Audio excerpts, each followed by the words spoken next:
بسم اللہ الرحمن الرحیم۔ آج میں آپ کو رزق میں برکت، پیسے میں برکت کا ایک ایسا وظیفہ بتاؤں گا کہ جو خود رسول اللہ صلی اللہ علیہ وسلم نے اپنے صحابہ کرام کو بتایا ہے۔ یہ کسی بابے کا جو آج کل گلی محلوں میں بیٹھے ہوئے عامل ہیں ان کا بتایا ہوا نہیں ہے وظیفہ، یہ خود رسول اللہ نے بتایا ہے۔ اور جو شخص جیسا آج کل پرفتن دور ہے، ہر شخص نوکری کے چکر میں، کام کے چکر میں پریشان رہتا ہے۔ اگر کسی کے پاس کام ہے تو برکت نہیں ہے، تنگ دستی ہے۔ تو جو شخص یہ وظیفہ کرے صدق کے دل سے، اخلاص کے ساتھ، تو میں یقین سے دعوے سے کہہ سکتا ہوں انشاءاللہ تعالی اللہ تعالیٰ اس میں برکت ڈال دے گا۔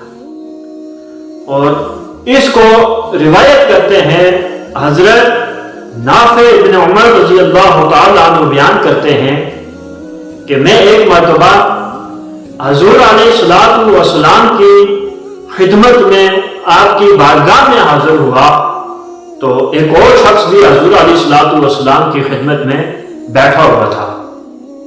تو اس شخص نے رسول اللہ صلی اللہ علیہ وسلم سے پوچھا کہ یا رسول اللہ صلی اللہ علیہ وسلم، میں تنگ دست ہوں، پریشان رہتا ہوں، کوئی اس کا حل بتاؤ۔ تو حضور علیہ الصلوۃ والسلام نے فرمایا کہ کیا تو فرشتوں کی نماز کو نہیں جانتا؟ کیا تو مخلوق الہیہ کے تسبیح اور وظیفوں کو نہیں جانتا؟ تو اس شخص نے کہا کہ یا رسول اللہ صلی اللہ علیہ وسلم، میں نہیں جانتا۔ تو حضور علیہ الصلوۃ والسلام نے فرمایا کہ تو فجر کے 2 سنتیں پڑھ کر، یعنی طلوع فجر اور فجر کی نماز کے درمیان 2 سنتیں پڑھ کر 100 مرتبہ یہ دعا پڑھ، سبحان اللہ و بحمدہ سبحان اللہ العظیم، استغفر اللہ رب من کل ذنب واتوب الیہ۔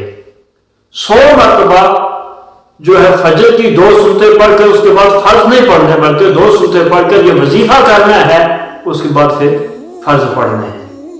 اور انشاءاللہ تعالیٰ جو شخص یہ وظیفہ کرے گا، تھوڑے ہی دنوں میں اگر اس کو کام نہیں مل رہا، نوکری نہیں مل رہی، تو انشاءاللہ وہ بھی اس کو مل جائے گی۔ اگر وہ کام کر رہا ہے، کہیں نوکری کر رہا ہے، لیکن اس کے پیسے میں برکت نہیں ہے، رزق میں برکت نہیں ہے، تو اللہ تبارک و تعالیٰ انشاءاللہ تعالیٰ اس کے رزق میں اور اس کے پیسے میں برکت ڈال دے گا۔